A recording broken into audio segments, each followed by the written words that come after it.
Happy Thanksgiving Day, or Thanksgiving Day. Um, St. Patrick's Day, it's all thankful. And that's where I've been living, is in an area of thankfulness. So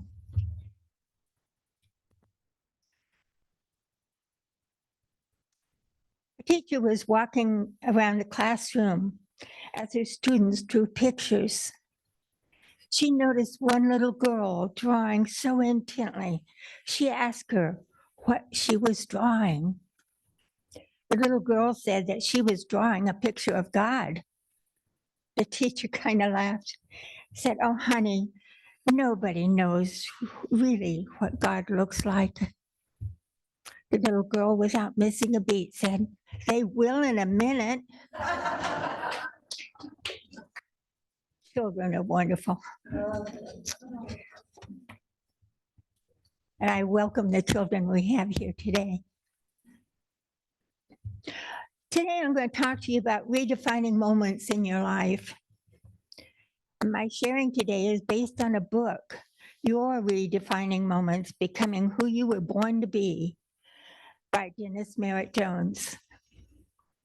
It is an accepted belief in metaphysics that when we come into the human experience, we choose to be here to accomplish something that we wish to experience or correct from a past life. In such an ordered universe, it would be hard to believe that we are just dumped down here on Earth to find our way the best we can.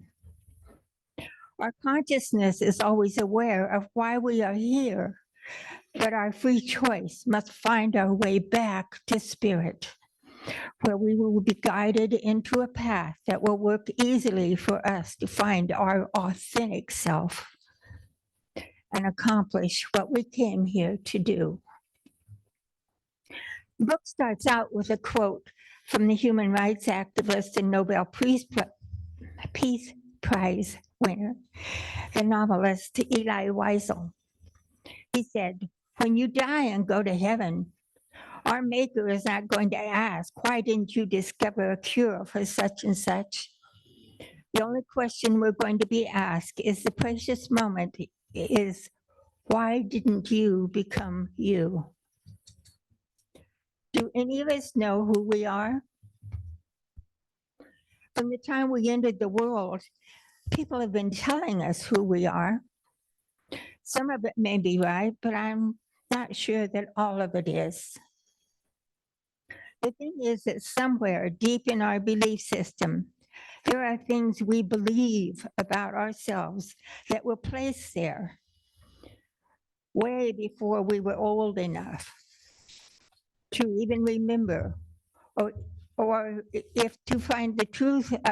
I'm sorry, just a moment. If you find truth in something with a 5-year-old child, it is most likely not the same truth that would work for you now, but you still might be carrying it.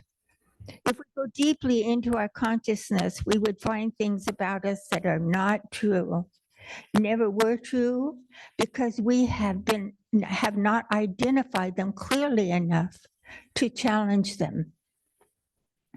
This is directly from the book. We may have defined ourselves in the past in a limiting way based on our history and opinions of others, or after a job loss, a failure in school. Maybe we have gone through devastating divorce, experienced a painful health crisis, reduced our material status, lost a loved one, and so on. We stay stuck wearing labels attached to those people and events because we fail to recognize there is a door right in front of us, providing another opportunity to redefine who we are today. We have the power to challenge old ideas. We have an authentic self that we need to discover. We have been drawn into this teaching because your authentic self wants to find its way back to its point of origin. That's what you came here to do in this human experience. Michael Singer wrote in his book, The Untethered Soul, as you go deeper into yourself, you will naturally come to realize that there is an aspect of your being that is always there and never changes. This is the root self. You are not your thoughts. You are aware of your thoughts. You are not your emotions. You feel your emotions. You are not your body. You look at it in the mirror and experience the world through the eyes and ears. You are a conscious being who is aware that you are aware of these inner and outer things. So if you are not your thoughts, your emotions and body, who are you? At the moment of birth, you entered the human condition hardwired to seek freedom, to be free. One of a kind human being. It was at that very moment that you heard a quiet whisper in your ear. Here you are. Here is your life. Now go, do, and be who you truly are. Be who you came here to be. And also, by the way, you won't remember any of this. Dennis Merritt Jones also tells us, think of the center of your being as a place in your consciousness that extends far beyond the confines of your body. The real you is your authentic self, the self that is person. That is an expression of spirit that has its own individuality and purpose. Redefining Moments offers us the opportunity to perpetually reinvent ourselves. And as long as we occupy a human body, these opportunities will continue to present themselves. You are born to be you, to unfold the truth of who you are. Every moment has the potential of being redefining moment when we use that opportunity to look more deeply into the mystery of the true self. There are no accidents and no coincidences. You are here today to hear these words for the first time. You are beginning at once again to hear the call. When you were first born, you had much less clutter and fewer people with voices in your head to distract you. You were more intuitive and more free to express who you are. You were in constant contact with your authentic self. As you grew, you became more enmeshed with your parents' beliefs and other influential people in your life. You became domesticated. Your authentic self got stuffed into a box called conformity. This is a quote by Anton St. Martin. You are not supposed to be all the same, to feel the same, to think the same, and believe the same. The key to continued expansion of our universe lies in diversity, not in conformity and coercion. Conventionality is the death of creation. As a human race, we have done pretty well at keeping the lid on our authentic selves, but things are changing. All around the world, more people are beginning to feel the nudge from within. The quest for freedom of authentic individual self-expression is becoming a clear call for hundreds of millions of people everywhere, from civil uprisings in countries all over the world to the escalated and ongoing various equal rights movements throughout the United States and other areas. As we start to look at these moments when we might have to let go of some of what has been to make room for what can be. So let's look at defining moments in our lives. Certainly 9/11 was a defining moment, something that changed not only the United States, but the world. The unthinkable happened. It gave us reason to slow down and look within. We as a nation became closer, more aware of others, understanding what other countries are experiencing, and hopefully beginning to heal the us and them. We still have a long way to go. Another redefining moment is in times of significant loss, such as the loss of a partner to death or divorce, the empty nest syndrome, the death of a child or parent or pet, even the loss of a job or financial status, as in retirement, loss of a home or reputation, the loss of health or death by a significant other. My partner died 8 years ago. When we had spent a lot of years. When you do spend that kind of time with someone, it is quite easy to lose your identity to them, as I understandably becomes we. When we was no more, I felt that I did not fit in anywhere. I felt that I had no identity. I no longer wanted to be in this world.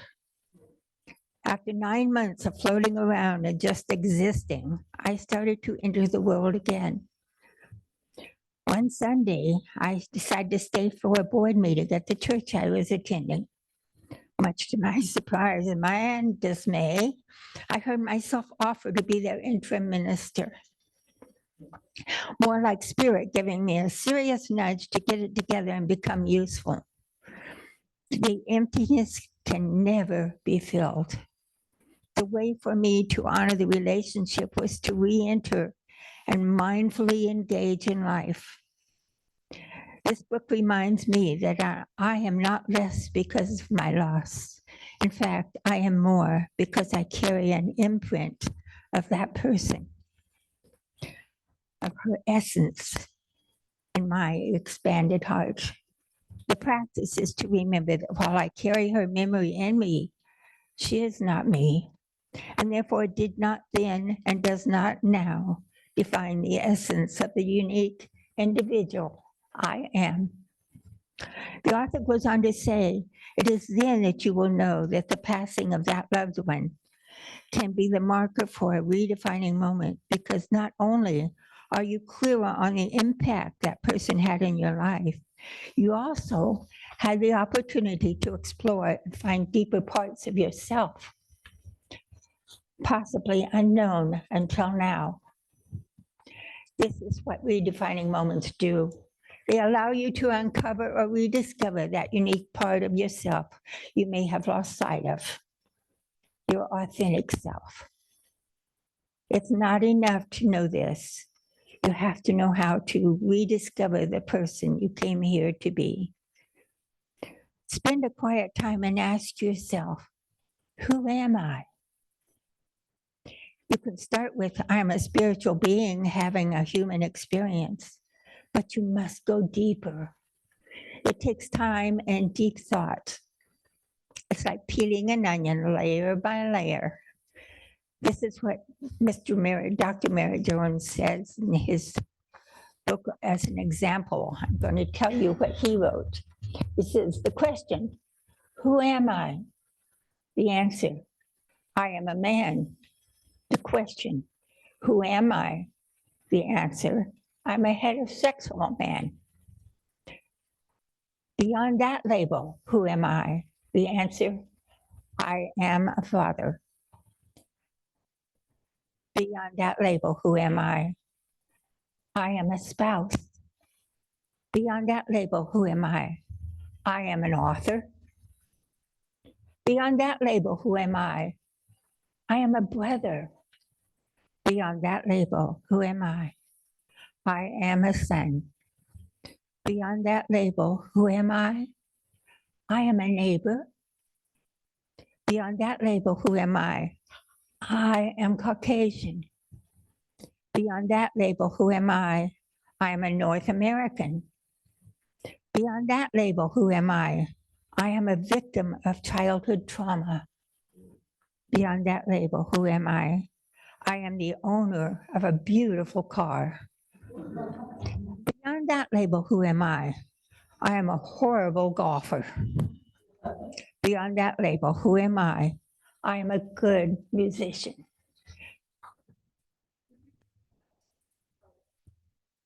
The last one, I am a good musician. Can you begin to see the infinite number of layers that cover over the true self? The author says, this might seem like a silly conversation to have with yourself, even if you intellectually know the ultimate answer. But it is a powerful practice if you stay with it long enough.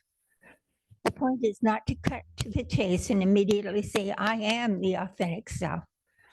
By consciously and slowly stripping away the layers, one by one, you have the chance to witness yourself disidentifying with so many of the labels that have in large part defined and confined your life so far. When fully embodied, the ultimate realization through the practice of self-inquiry is that none of those labels are who you are. They are the various things you do with who you really are.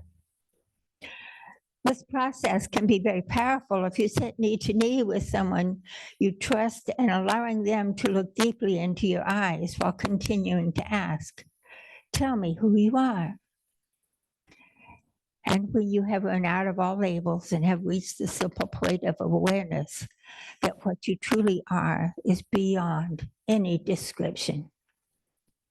It will take a while, but when you reach the core, you'll know where to find the authentic self that was so well hidden within you long ago. The lesson was written from the first 6 chapters.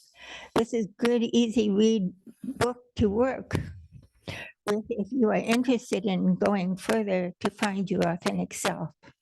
I would love to tell you more, but then it begins to get dark outside and you get cranky. So this is my lesson for today, and let it be your way. I have copies of that interview with the person, and I'm going to put them on the back table.